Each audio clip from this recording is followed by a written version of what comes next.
A doctor I see in Oregon took a look at my genetic heart risk factors. He recommended that I get what's called a coronary artery calcium scan. Well, I did get that scan done, and in this video, I'm going to explain what my calcium score test results are and what they mean for my long-term health. I'm Steve Goldring from simplehormones.com. I help patients and healthcare practitioners with easy-to-understand patient education resources. Most of those resources are about hormones and hormone optimization. This video isn't exactly about hormones, but optimal hormones do have a huge influence on our risks for heart disease in both men and women. Stay with me until the end of the video, and I'll give you a chance to find a qualified, trained healthcare provider who can help you get just right hormone levels that reduce your risks for lots of things. I posted a video a few months ago where I explained how I lowered my apolipoprotein B, or ApoB, by 34% with no insulin resistance or drugs. That video's had hundreds of thousands of views and hundreds of comments.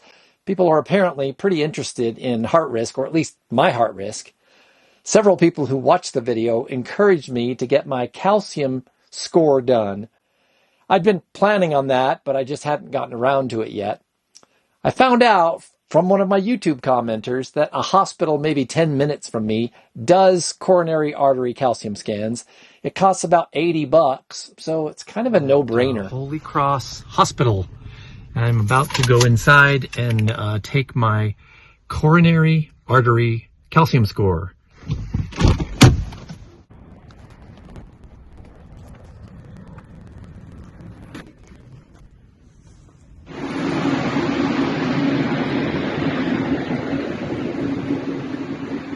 What's your name, Tori? Tori, yep. And I'm heading into the MRI machine right here for my coronary artery calcium scan.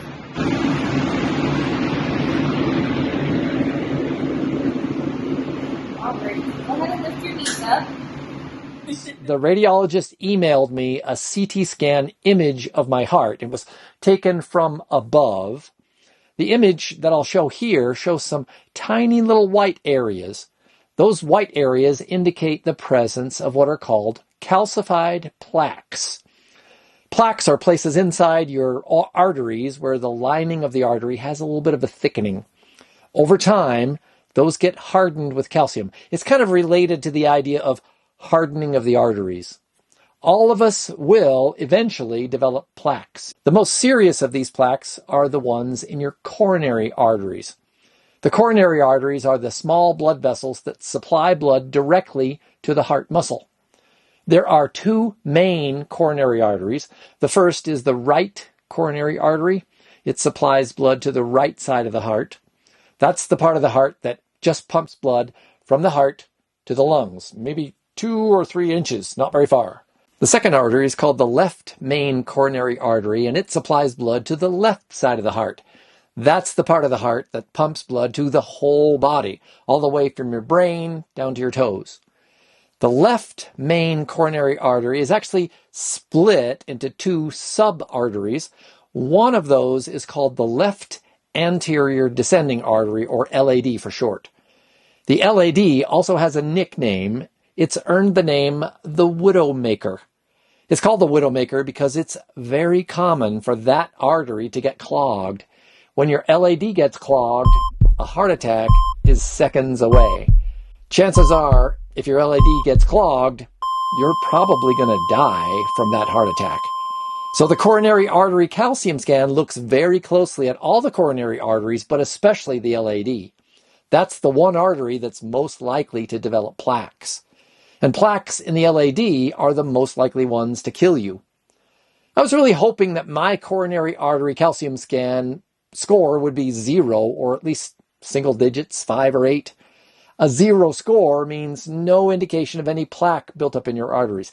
It's not an absolute clean bill of heart health, but it does indicate a pretty low risk for a heart attack anytime in the next few years.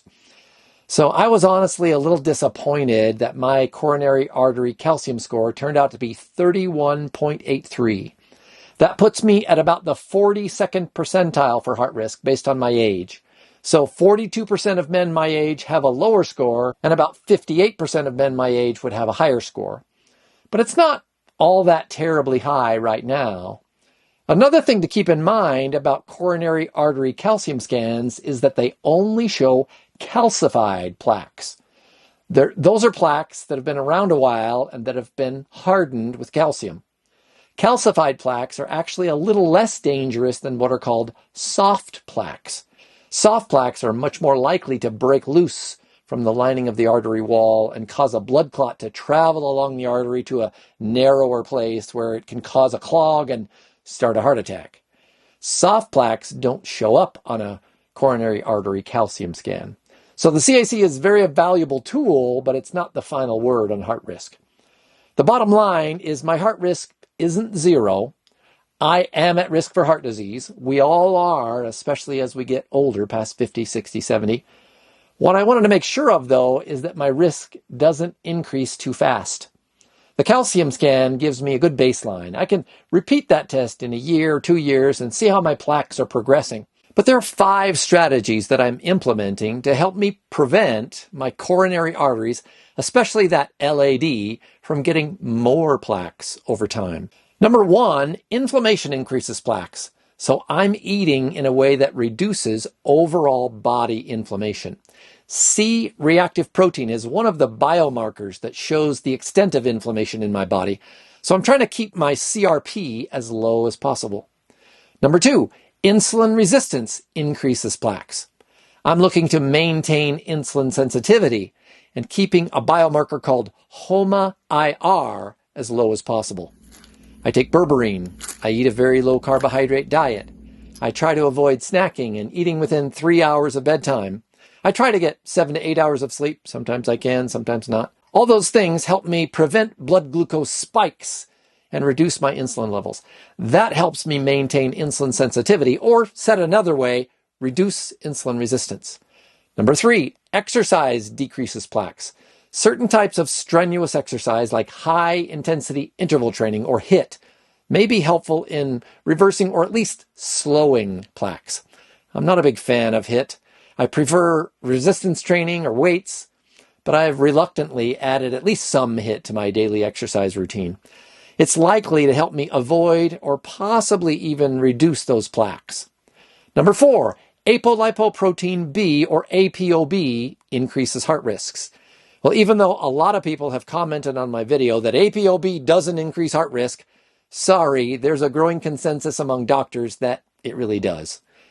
It's a much better heart risk biomarker than LDL cholesterol. So I'm looking to further reduce my ApoB as much as I can, below 90 or maybe even below 60. But I'd prefer to not have to use statins or other drugs to get there. Number 5, optimal hormone levels decrease my heart risk.